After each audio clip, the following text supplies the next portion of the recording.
Estamos aqui num momento histórico do futebol. É a primeira vez que vai acontecer uma competição mundial de clubes num formato onde vão estar as melhores equipas do mundo todas aqui. É um momento histórico para toda a gente que participa nisto, inclusive para vocês, jornalistas, e eu quero que todas as perguntas sejam sobre isso. Qualquer outra pergunta vai ser barrada. E para não barrar nenhuma pergunta, para poupar isso a vocês, vou falar do Gerson. O Gerson é um jogador do Flamengo, é um profissional do Flamengo, com todos os direitos e deveres que os profissionais do Flamengo têm. Não existe qualquer tipo de negociação do Gerson nossa, com outro clube. Não existe qualquer tipo de negociação. Qualquer negociação é rejeitada. Qualquer clube que queira o Gerson sabe o que tem que fazer. E até o momento não o fez. E nós não podemos decidir ou tomar decisões com base em achismos ou naquilo que a imprensa diz. Até o momento, o Gerson é jogador do Flamengo, como disse, com todos os direitos e todos os deveres dos jogadores do Flamengo. Está motivado para jogar este Mundial e depois, se joga ou não, isso já não é uma decisão minha, é uma decisão do técnico, mas está aqui, como todos os outros 31 que estão aqui, pronto para o técnico os utilizar. Ok? Posto isto, venham as perguntas sobre o Mundial. Só para deixar claro, não é que a gente vai barrar a pergunta. Não vamos responder. Exatamente, só não vamos responder porque eu acho que está esclarecido a posição. Estamos aqui numa competição tão importante para toda a gente. Toda a gente está super motivada, toda a gente está ansiosa pelo começo desta competição, não só nós, Flamengo, como todos os clubes participantes, e vocês também, jornalistas, estão a participar de algo único e desfrutem disso também. Boa tarde, Boto. Aqui à sua esquerda, Marcelo Correia, da TV Globo. Olá. Acho que numa competição assim, a pergunta que todos se fazem é: qual o nível dos principais clubes do Brasil diante dos principais clubes do mundo, especialmente os europeus?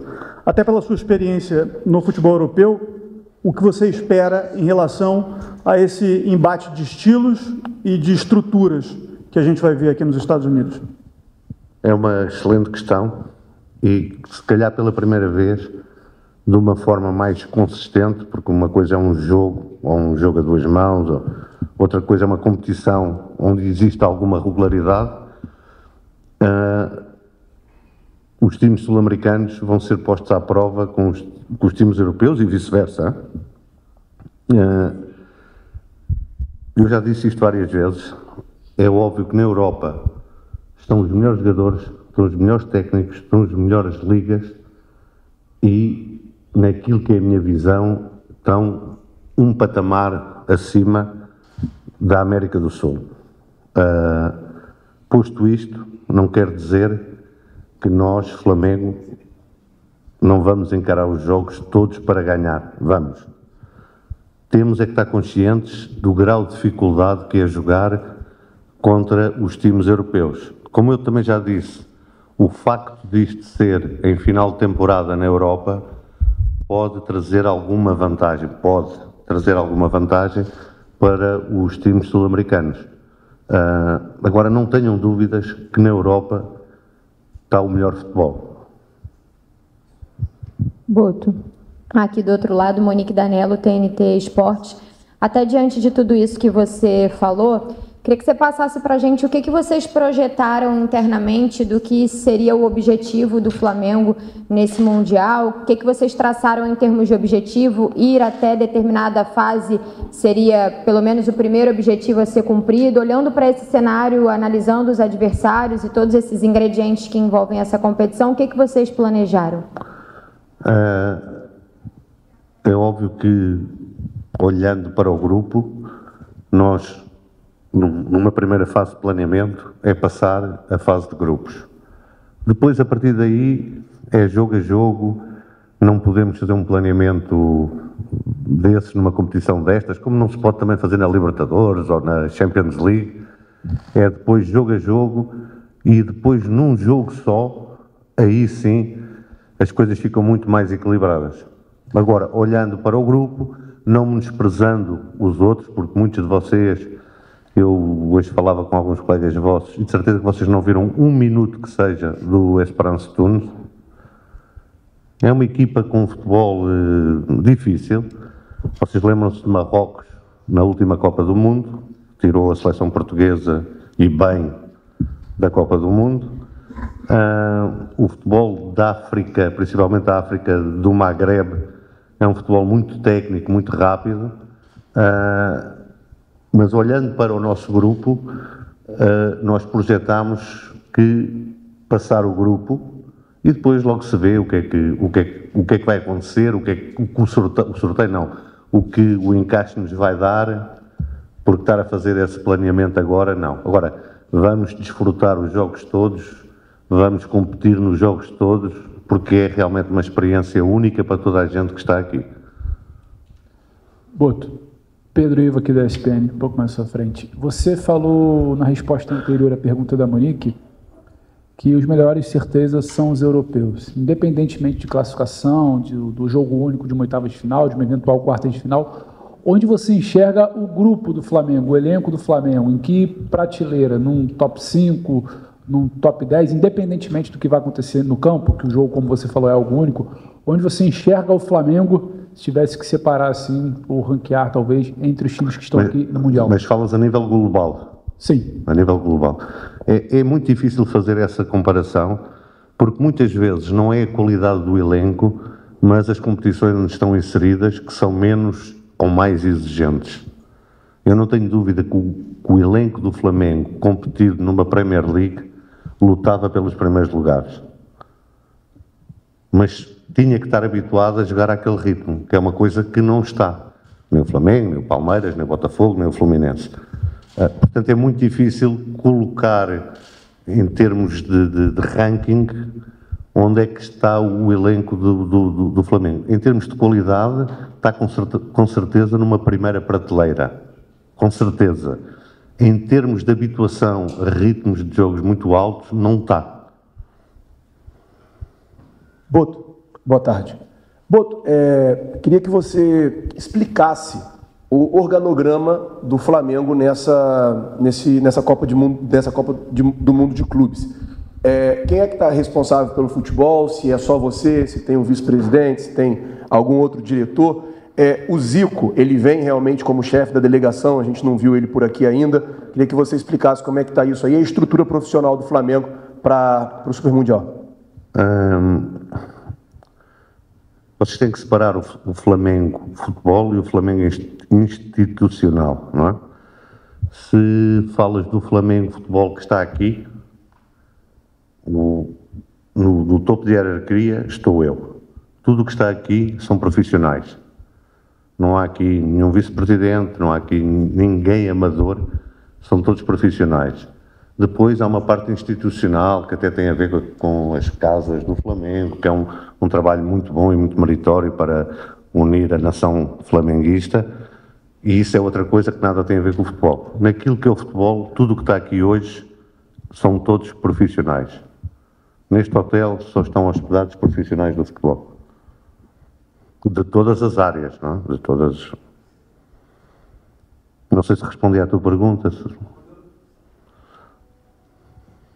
Boa tarde, Boto. Aqui, Sidão Marinho da Litoral News. Ainda nesse tema, queria que você falasse um pouco sobre a importância desse lado profissional da delegação rubro-negra naquela que é a maior competição que o Flamengo vai ter pela frente, a primeira competição, e um pouco dessa logística, né? A gente viu o Flamengo chegar no aeroporto hoje, um voo que saiu no horário bom também do Rio de Janeiro. Como está essa logística rubro-negra que você tem conversado com o Felipe Luiz para potencializar tudo aquilo que o Flamengo vai ter nesse Super Mundial? Obrigado.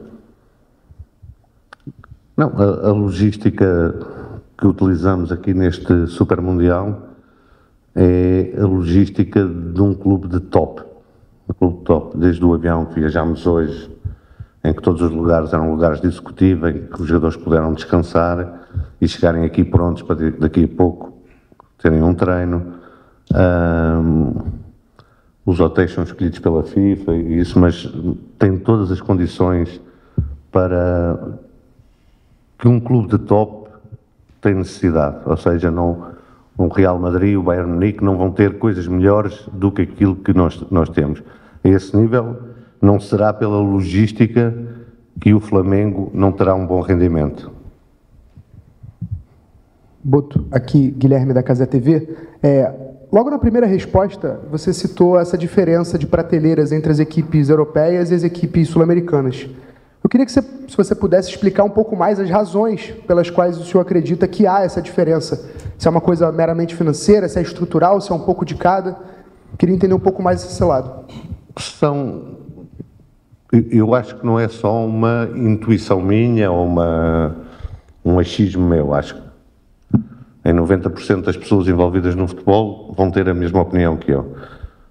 É óbvio que têm condições financeiras muito superiores aos outros clubes.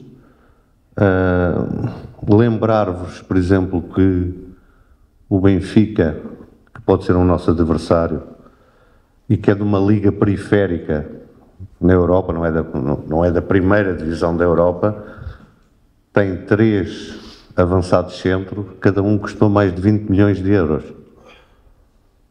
Ou seja, tem o primeiro, o segundo e o terceiro, todos acima dos 20 milhões de euros.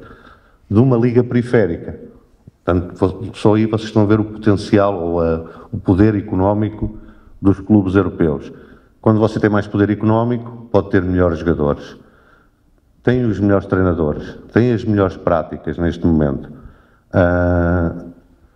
E por isso tem as melhores ligas, as ligas mais competitivas, onde se joga a ritmos elevadíssimos, porque os jogadores são muito bons e em idades ainda muito novas que lhes permitem ter desempenhos muito grandes durante muito tempo, ou seja, sem terem que descansar. Tudo isso faz que os times europeus que estão aqui, quase todos os times europeus, tenham um ritmo de jogo superior a todos os times sul-americanos. Tem a ver, essas são as razões. Melhores jogadores, melhores orçamentos, melhores treinadores, melhores práticas, melhores estruturas, melhores ligas, e depois não há milagres, não? Boto. Boa tarde, Gabriel Reis, canal Paparazzo Rubro-Negro, Revista Placar. Queria te perguntar sobre essa saída do Rio de Janeiro. Alguns jogadores, pela primeira vez, tendo esse contato com a torcida do Flamengo, com o Aeroflá, que chamam, né? O seu primeiro contato também com o Aeroflá. O que vocês sentiram? Se sentiram mais ou menos uma sensação de como se estivesse saindo com o Brasil, a torcida brasileira inteira quase que apoiando o Brasil quando vai para uma Copa do Mundo. Foi muito parecido com aquela, que talvez, não sei se você já chegou a ver lá de Portugal, o carro de bombeiro passando pelas ruas com a seleção brasileira, era muito o povo na rua, né?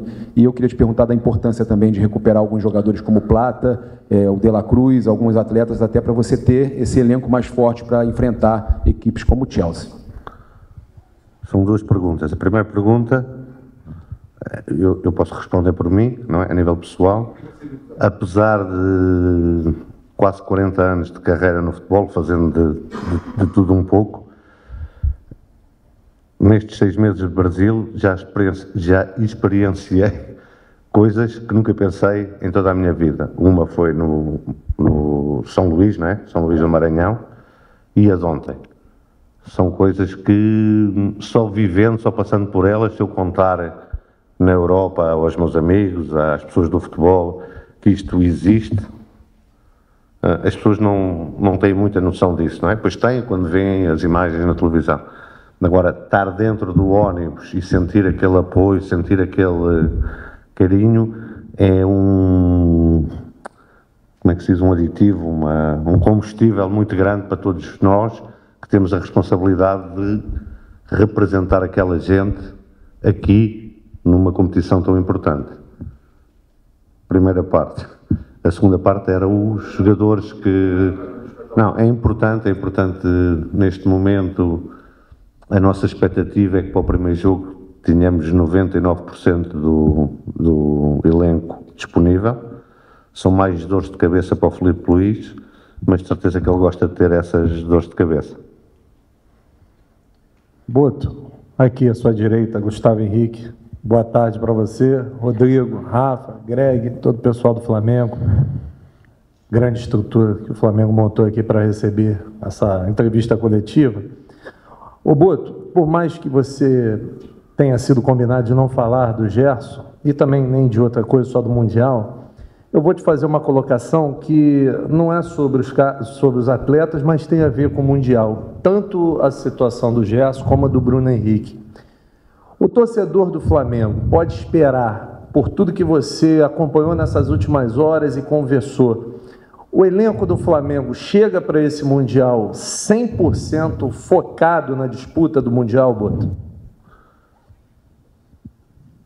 Eu, em princípio, não ia responder, mas até vou. Normalmente, quando há uma decisão grande para o Flamengo, ou uma competição importante para o Flamengo, há sempre assim umas notícias, o Bruno Henrique é condenado, é indiciado, ou não sei o quê, que a mim, de fora, me parecem estranhas, mas não posso opinar sobre elas. Mas parecem-me estranhas, é sempre um timing para certas coisas aparecerem. Agora garanto-vos, a vocês todos e à nação, à torcida, à maior torcida do mundo, que todos os jogadores, todos os profissionais que estão aqui, estão super focados e super motivados. Isto é uma das competições que não precisa de motivações extras, não precisa de nada extra, não é? É até o próprio orgulho, quem é jogador, quem está no futebol, é óbvio que está porque ganha dinheiro, mas também é óbvio que está porque gosta destes palcos para aparecer. Tá? Boa tarde. Ao contrário de outras competições, já nessa temporada em que o Flamengo efetivamente entra como favorito, né? Foi assim no Campeonato Carioca, na Copa do Brasil, Brasileiro, na própria Libertadores, nesse Mundial, o favoritismo é atribuído aos clubes europeus. Até que ponto isso pode ser uma vantagem para o Flamengo, ao contrário da responsabilidade das outras competições, em que se esperava e se cobrava muito do rubro-negro, e nessa competição, efetivamente, né, não vou dizer azarão, mas o Flamengo está, vamos dizer assim, atrás de favoritismo a outros clubes? Não, é óbvio que o favoritismo, até a responsabilidade de ganhar numa competição destas, global, com essas equipas europeias, com as melhores equipas europeias, não é a mesma que temos no Carioca, no Brasileiro e na Libertadores. Aí sim, aí temos a obrigação de ganhar. Mas porquê é que nós todos gostamos de futebol? Porquê é que nós todos adoramos o futebol? Porque é sempre imprevisível, não é? É sempre imprevisível. Um Táchira da vida vem dificultar-nos a vida. O Central Córdoba ganha-nos no Maracanã. É futebol. E pode acontecer aqui também muitas surpresas, muitas coisas, embora nós, como representantes, e um dos maiores representantes, o maior representante da América do Sul, temos também algumas responsabilidades nesta competição. Aqui. Boa tarde, Letícia de Almeida, Flazouro TV. Você, algumas vezes, foi perguntado a respeito de janelas de transferências e de contratações e abriu uma janela exclusiva para o Super Mundial de Clubes para poder reforçar o time. E o Flamengo fez uma excelente contratação com a chegada do Jorginho já apto a jogar no Super Mundial. Você está satisfeito com o elenco do Flamengo para o Super Mundial de Clubes? Você acha que o Flamengo chega com todas as peças que você esperava? Você tinha o objetivo depois dessa janela? Lembrando que ainda tem mais um tantão de temporada pela frente. Esta foi uma janela extraordinária, só aberta para os países que tinham clubes na competição. Não era exclusiva para os clubes da competição, mas era para os países que tinham clubes na competição. No nosso planejamento, nunca encaramos esta janela como uma janela decisiva para a contratação de jogadores. Portanto, chegamos como queremos chegar aqui. Boto aqui, Thiago Lima do GE, boa tarde. Você falou no início da coletiva sobre essa diferença, né, dos times sul-americanos para os times europeus em relação à prateleira e tal. O Flamengo tem alguns jogadores, como o Danilo, o Alexandro e o Jorginho, que chegou agora, com muita experiência no futebol europeu e em grandes centros do futebol europeu.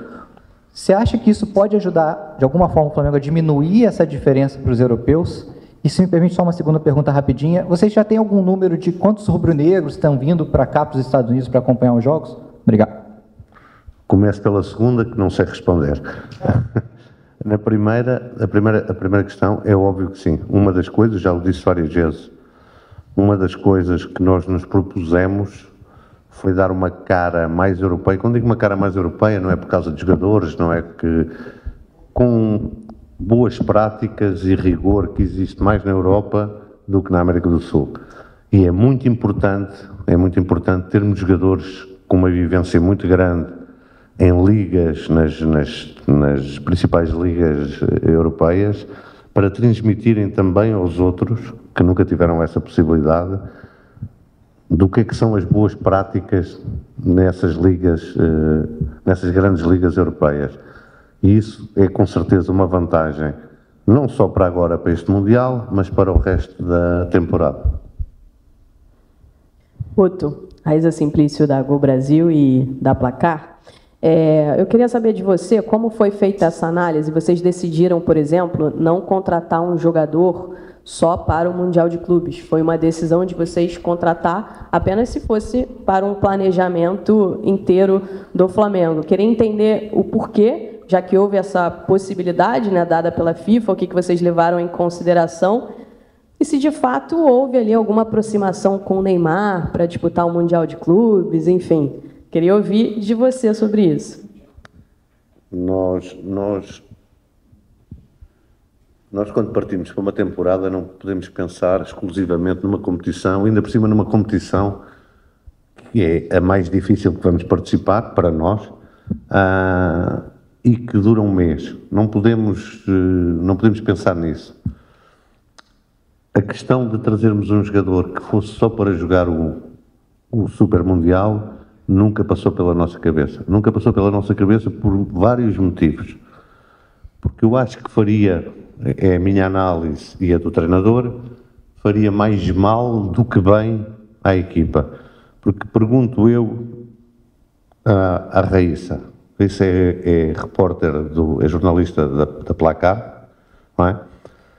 Está sempre nas competições todas, não é? No Carioca, no jogo contra o Botafogo do Paraná, e depois chegava ao Mundial, o seu chefe mandava outra pessoa para aqui só para fazer o Mundial, e depois saía e voltava a Raíssa. Como é que se sentia?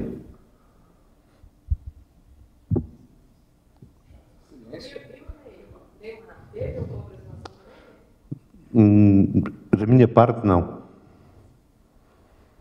Oi, Boto, aqui, David Sharp, do Antenados na Jogada e do Coluna do Fla. Sobre forma de jogar, a gente sabe que o Felipe tem a forma dele de jogar, tem o modelo dele de jogo, que tem muitas variações, mas é o Mundial de Clubes, o Flamengo pega um time que conhece pouco, como o Esperance, pega o Chelsea, que é um time fortíssimo da Premier League, pega também depois o Los Angeles, mas focando nesses dois primeiros, o Flamengo vai, da mesma forma como costuma jogar nas competições lá na América do Sul, contra o Esperance, e contra o Chelsea vai diferente, vai um pouco mais, você imagina, você tem combinado isso com o Felipe, uma forma mais prevenida para jogar, baseado até no próprio Mundial do Flamengo em 2019, que o Jorge Jesus tentou impor o mesmo ritmo de jogo dele e acabou sendo surpreendido com duas bolas muito perigosas no começo dos dois tempos, né, naquela partida. Duas coisas prévias. Vocês conhecem mal os Esperance Túnez. A nossa equipa técnica, eu também não conheço assim tão bem, atenção, também não conheço assim tão bem, mas a nossa equipa técnica e o nosso treinador conhecem-nos bem.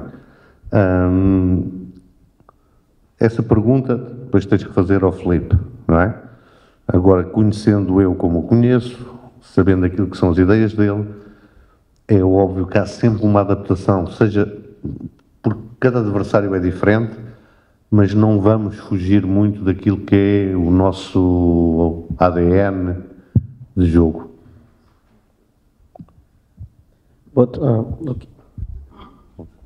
Gustavo Lopes da Zon.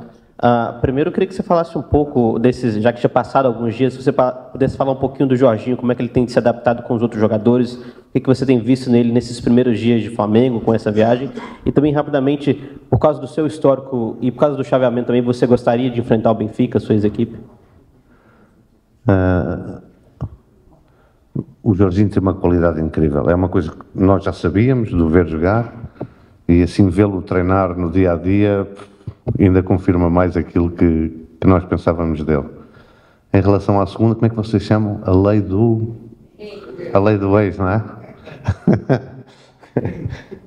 Não, gostava de enfrentar o Benfica, em Miami. Gostava mesmo de enfrentar o Benfica. Tá? Boto, ok, desculpa. É só uma última pergunta, porque no processo de chegada do Jorginho não participei e gostaria de saber como é que foi essa negociação, né? A gente está falando de um jogador que foi capitão da seleção italiana no título da Euro de 2021, que estava jogando no Arsenal, jogou no Chelsea, dois dos clubes com maior orçamento da maior liga do mundo. E pela apuração, a gente sabe que você em nenhum momento foi até lá, assim, né? Como é que se dá esse tipo de processo? Você muda um pouco uma prática que é até comum no futebol brasileiro de dirigentes viajarem para fazerem esse processo de convencimento aos jogadores. Se puder falar um pouco sobre isso, porque o Jorginho é realmente um nome novo para a Copa do Mundo de Clubes. O Jorginho é um... No caso do Danilo, eu imagino que tenha sido a mesma. Exato. O Jorginho, o Danilo, mas já antes, e sem ser comigo, o Alexandre, não é? São jogadores da primeira prateleira do futebol europeu. O Jorginho chegou a ser o terceiro melhor jogador da Europa na Eurocopa, em que a Itália ganha. Um jogador com passagens em clubes gigantes do futebol europeu, clubes que lutam sempre para ganhar. De uma seleção que na altura foi a campeã da Eurocopa e que a partir da saída dele nem sequer se qualificou para o Mundial e que está outra vez em dificuldades. Em relação às negociações, eu tenho muita experiência do futebol europeu.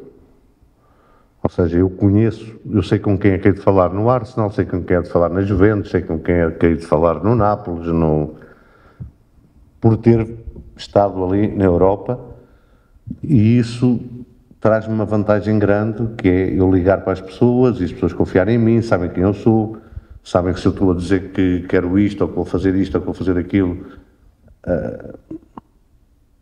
conhecem-me, não é? E acredito que para outros dirigentes isso seja mais difícil, como para mim, às vezes também é mais difícil mover-me lá no mercado brasileiro, embora eu também tenha outra vantagem, que era ter trabalhado em clubes que o mercado brasileiro era o principal mercado, e isso dá-me essa vantagem. Não vejo isso como um troféu grande, não preciso de viajar para ir. Agora, é óbvio que se eu conheço as pessoas, não preciso de lá ir, as pessoas sabem quem eu sou, mesmo que não saibam, perguntam e sabem que realmente se eu estou a dizer isto é porque é para ser assim. E essa é uma vantagem que eu tenho, o facto de ter trabalhado no futebol europeu, que outros dirigentes no resto do Brasil não têm, porque nunca trabalharam no futebol europeu. Só isso, mais nada. Obrigado. Tá?